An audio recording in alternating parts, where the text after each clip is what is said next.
안녕하세요. 이스라엘 최연아 선교사입니다. 오늘은 내가 나의 영광을 짓밟았다의 두 번째 챕터에 나오는 내용 중에 세상이 감당할 수 없는 모세의 이력서라는 제목을 가지고 좀 이야기를 해보고 싶습니다. 제가 이 영상을 지금 촬영하는 날이 2022년 12월 8일인데요. 아마 12월 달에는 각 교회들마다 사역자 이동을 하는 시즌이기도 합니다. 그리고 새로운 사역자가 부임을 하기도 하고 또 목사님들은 2023년 새로운 또 한 해의 목회 일정을 계획하고 수립하고 그리고 당회에서 또 의논하면서 이렇게 새로운 한 해를 준비하는 아주 바쁜 시즌이기도 합니다.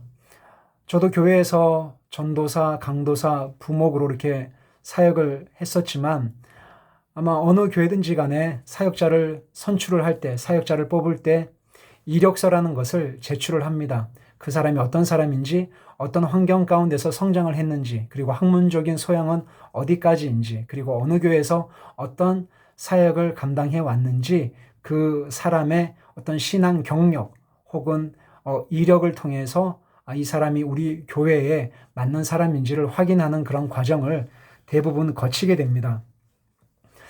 요즘에 유행하는 말로 스펙을 본다 그러죠. 그리고 포트폴리오를 잘 만들어 놔야 나중에 취업을 한다든지 어디 교회에 사역을 한다든지 혹은 선교사로 선교지에서 활동을 할 때 도움이 된다는 이야기를 종종 듣곤 합니다.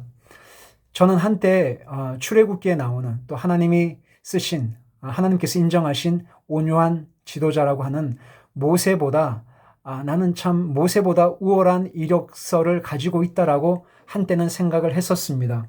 왜냐하면 저는 모세처럼 이집트의 노예로 태어나지 않았고 그리고 강물에 버림받은 적도 없고 그리고 모세처럼 누군가를 죽이지도 않았고 그리고 살기 위해서 미디안 광야로 도망을 친 적도 없었고 그리고 광야에서 40년 동안 양과 염소를 치는 베두인의 삶을 살지도 않았기 때문에 저는 모세보다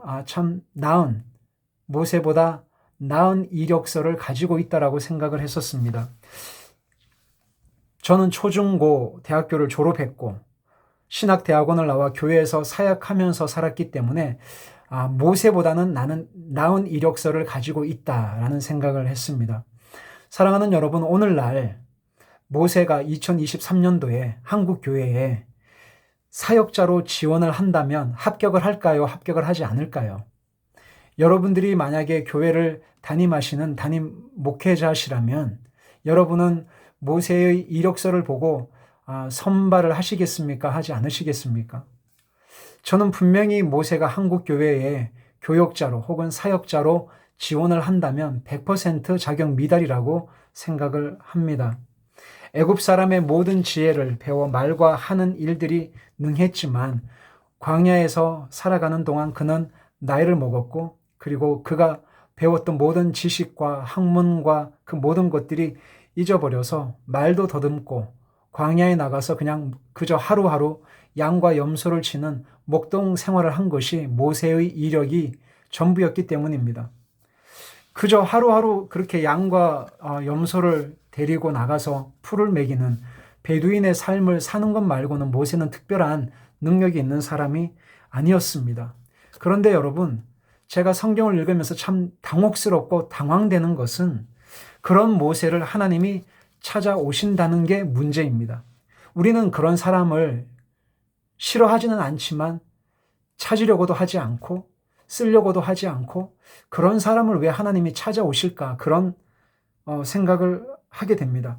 사람들에게 잊힌 존재로 사람을 죽인 살인자로 자기 목숨을 위해서 미디안 광야에 가서 40년간 목동으로 살았던 모세를 많은 사람들은 잊고 살았을 텐데 하나님은 잊지 않고 불러서 사용하시는 것을 볼 때 저는 제가 가진 알량한 자격이라는 것이 신앙 경력이라는 것이 그리고 신앙의 이력서라는 것이 하나님 손에 있지 않는 한 이것이 아무 소용이 없다는 것을 깨닫게 됩니다. 광야에서 배운 사람 모세였습니다. 광야에서 배운 사람 다윗이었습니다. 광야에서 배운 저와 여러분의 삶이 되기를 축복합니다. 학력에서 밀립니다. 자격에서 밀리고, 집안 백그라운드에서 밀리고, 실력에서 밀리고, 재정적인 능력에서 밀리고, 내세울 것 없는 이력서지만 이스라엘 선교사로, 그리고 여러분들이 각처에 계신 그곳, 그 광야와 같은 그곳 장소에서 혹독하게 훈련을 받는 것이 나중에 그 어떤 누구하고도 비교할 수 없는 여러분들의 가장 탁월한 이력서가 될 거라고 저는 믿습니다. 하나님께서 모세를 찾아오신 사건을 우리가 너무나 잘 알고 있습니다. 하나님은 우리가 이야기하는 어떤 신앙 경력이나 이력을 가지고 하나님은 부르시지 않는다는 것을 알게 됩니다. 하나님은 하나님의 방법으로 하나님의 때와 시기에 따라 하나님의 사람을 찾아오시고 부르시고 말씀하시는 분이시죠. 우리가 볼 때는 모세는 분명히 잊혀진 사람이었고 살인자였고 말을 더듬는 사람이었고 능력이 없는 그냥 양과 염소를 치는 그냥 목동에 불과한 그런 사람이었는데 이미 쓰임 받기에는 이미 너무 늦은 사람 같은데 자격 미달인 사람인데 하나님은 모세를 찾아오셔서 회복해 하시고 하나님의 나라와 영광을 위해서 귀하게 쓰임받는 존재로 바꾸시는 하나님의 열심을 보게 됩니다.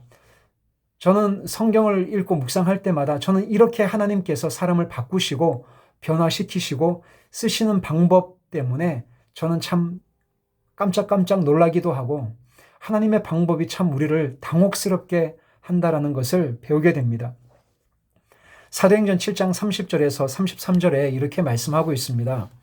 40년이 참에 천사가 시내산 광야 가시나무 떨기 불꽃 가운데서 그에게 보이거늘 모세가 그 광경을 보고 놀랍게 여겨 알아보려고 가까이 가니 주의 소리가 있어 나는 내 조상의 하나님 즉 아브라함과 이삭과 야곱의 하나님이라 하신데 모세가 무서워 감히 바라보지 못하더라. 주께서 이르시되 내 발에 신을 벗으라. 내가 서 있는 곳은 거룩한 땅이니라.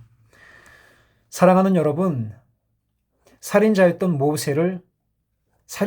모세의 이름을 하나님은 부르셨습니다. 도망자였던 모세를 하나님은 찾아오셨습니다. 하나님께서 모세에게 요구하신 것은 딱 한 가지였습니다.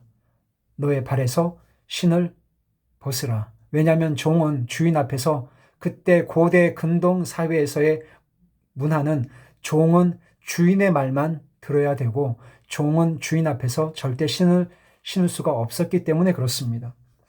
하나님이 우리의 삶에 찾아오실 때마다 우리는 우리의 신발을 벗어서 하나님 앞에 내어놓아야 합니다.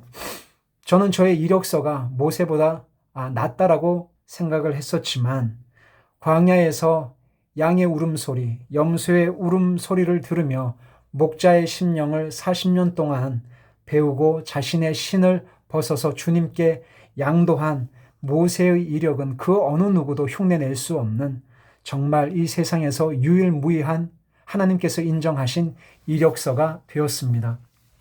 사랑하는 여러분, 이제 12월이 되면 코로나가 발발한 지 만 3년이 되어갑니다.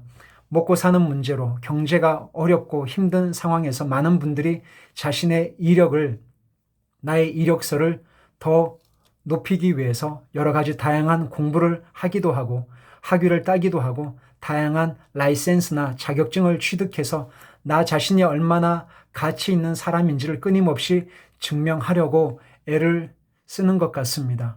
그렇지만 광야에서 배운 모세처럼, 광야에서 배운 다윗처럼 저와 여러분들의 삶이 이 세상 그 어떤 누구도 감당할 수 없는 믿음을 가진 자로 예수 그리스도의 오실 길을 준비하는 정말 하나님이 인정하시는 이력서를 소유한 그런 삶이 되었으면 좋겠습니다. 감사합니다.